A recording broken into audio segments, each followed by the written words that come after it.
बिस्मिल्लाहिर्रहमानिर्रहीम। हमने जो सिलसिला अलक़ाब मुहद्दिसीन शुरू कर रखा है, उनमें से आज जिसके ऊपर बात होगी वो है मरवज़ी।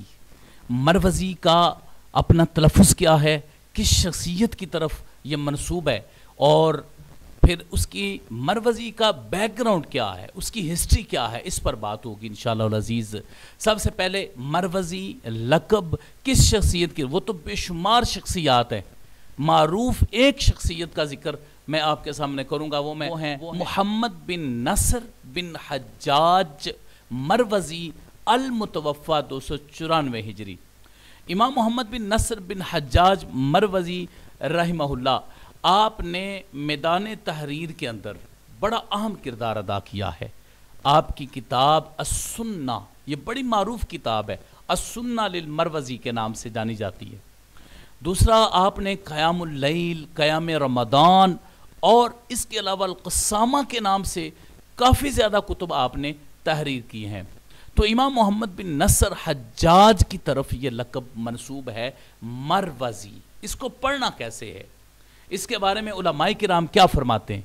इसको पढ़ना इस तरह, बिफ़तहिल मीम वल वावी व बैनहुमा रा साकिना, यानी मीम के ऊपर फ़तह होगा और फ़तह के बाद रा साकिन होगी, मर, मीम के ऊपर ज़बर और रा साकिन मर, फिर उसके बाद वाव के ऊपर फतह होगा मरवा, फिर उसके बाद या आएगी तो उसके नीचे कसरा पड़ा जाएगा मरवज़ी। बाद अहबाब से सुना है वो इसको मिरवज़ी पढ़ते हैं। ये मिरवज़ी की बजाय जो इसका असल तलफ़ुज़ है वो है मरवज़ी। अब रही बात कि ये जो मरवज़ी लक़ब है ये किस चीज़ की तरफ मनसूब है, किसी शहर की तरफ मनसूब है। ये तो मरवज़ी दर हकीकत शहर है मर्व, उस मर्व शहर की तरफ मनसूब है। इसके हवाले से अल्लामा समाअनी रहमतुल्लाह क्या फरमाते हैं, हाज़ी निस्बतु इला मर्व अश-शाहजहान, वो फरमाते हैं कि ये मर्व शाहजहान की तरफ मनसूब है। अब रही बात कि मर्व जो लफ्ज़ था ये तो एक शहर का नाम हो गया। अब देखना यह है कि अगर ये एक शहर का नाम है तो फिर मर्व से निस्बत मरवी होनी चाहिए थी, मरवज़ी नहीं होनी चाहिए थी। ये याद दरमियान में कहाँ से आ गया है? तो इसके लिए अल्लामा अबू साद समाअनी रहमतुल्लाह ने किताबुल अनसाब के अंदर क्या फरमाया। अल्लामा इमाम अबू साद समाअनी रहमतुल्लाह ने बताया कि जो मरवज़ी के अंदर वाव के बाद जा है, जा, ये कहाँ से आया है, इसका असल जिस वजह से इस जा को जिक्र किया गया है, अल्लामा अबू साद समाअनी रहमतुल्लाह ने उसको जिक्र किया। वो क्या फरमाते हैं, वो फरमाते हैं काना इल्हाक़ु ज़ाई फ़ी हाज़िही निस्बती फ़ीमा अज़ुन्नु, फरमाते हैं कि मेरे ख्याल के मुताबिक जो इस जा को शामिल करके इस तरफ निस्बत की गई है वो किस लिए है, लिल फ़र्क़ी बैन निस्बती इला मरवी वही सयाबुल मशहूरतु बिल इराक़ी। वो फरमाते हैं कि ये जो इसके अंदर या लेकर आए हैं, दरअसल मकसूद ये था कि फ़र्क किया जाए मरवी में, जो इसके अंदर जा आई है वो फ़र्क करने के लिए लेकर आए हैं। मरवज़ी और उधर है मरवी, और मरवी जो है ये एक मशहूर कपड़ा है इराक़ का, जिसकी तरफ निस्बत है उसको मरवी कहा जाता है, जबकि ये जो शहर की तरफ निस्बत है ये मरवज़ी है। इसके दरमियान में जा है, फिर जा के बाद या है। तो इस तरीके से मरवज़ी के लफ्ज़ का उन्होंने वजह बताई है कि ये जा किधर से आई है। तो ये मर्व से मरवज़ी इस तरीके से बना कि उसमें जा का इजाफा किया गया है।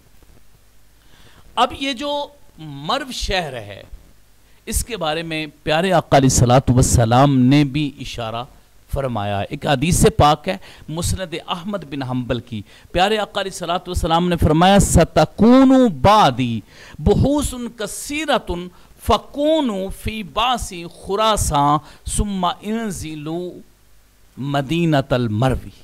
प्यारे आका अलैहिस्सलातु वस्सलाम ने फरमाया कि मेरे बाद कुछ लश्कर निकलें, कुछ लश्कर होंगे, तो तुम खुरासान की तरफ जो लश्कर जाएगा उसके साथ जाना, और फिर जब मर्व शहर आएगा वहाँ पर जाकर पड़ाव कर लेना।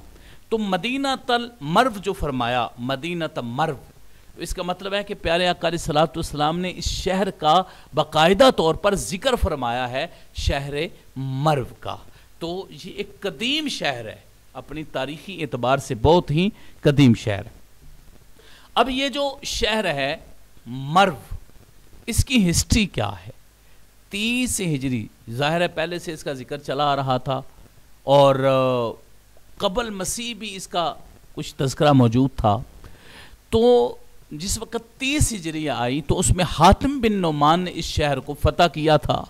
اس کے بعد جب منگولوں کا دور آیا تو انہوں نے اس شہر کو ایک مرتبہ تہس نہس کر دیا تھا، تباہ کر دیا تھا اس شہر کو۔ پھر 1989 کو سوویت روس سے یہ آزاد ہوا تھا، اور اس کے بعد یہ شہر مرو اس وقت کس علاقے کے اندر واقع ہے؟ یہ ترکمانستان کا ایک بہت بڑا ایک شہر ہے۔ یہاں پر قبل مسیح کی بستیاں بھی دریافت ہوئی ہیں اس علاقے کے اندر۔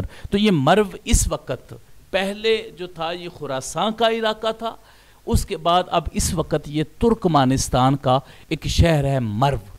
اس شہر کی طرف مروزی کی نسبت ہے، اور میں نے عرض کیا ہے کہ اس میں جو زا ہے، اس زا کی جو نسبت کی گئی ہے وہ اضافہ کیا گیا ہے صرف فرق کرنے کے لیے۔ مروی اور مروزی میں زا کا اضافہ کر دیا گیا تاکہ اس کے اندر فرق کیا جا سکے۔ اب اسی لقب کے ساتھ بہت ساری شخصیات ایسی ہیں جو معروف ہیں، جس طرح امام ابو بکر احمد بن محمد مروزی ہیں، اور امام ابو بکر احمد بن علی مروزی ہیں، محمود بن غیلان مروزی ہیں جو رجال بخاری میں سے ہیں، پھر اس کے بعد بشر بن محمد مروزی ہیں جو رجال بخاری میں سے ہیں۔ تو یہ وہ شخصیات، اس کے علاوہ کثیر تعداد میں ایسی شخصیات موجود ہیں جن کے، ایسی شخصیات موجود رہی ہیں، تاریخ کا حصہ رہی ہیں، جن کی طرف المروزی کا لقب منسوب تھا۔ تو یہ تھی ساری مروزی کی ہسٹری کہ مروزی کا تلفظ کیا ہے اور کس شہر کی طرف یہ منسوب ہے، اور آج ترکمانستان کا شہر ہے مرو جس کی طرف یہ نسبت کی گئی ہے۔ اللہ رب العزت تمام آئمہ اسلام جو بھی مروزی کے لقب کے ساتھ منسوب ہیں، ملقب ہیں، اللہ رب العزت ان کے بہت درجات بلند فرمائے، اور ہمیں بھی ان کا خاص فیض عطا فرمائے۔ آمین یا رب العالمین۔ وصلی اللہ علی حبیبی سیدنا محمد و آلہ وسلم۔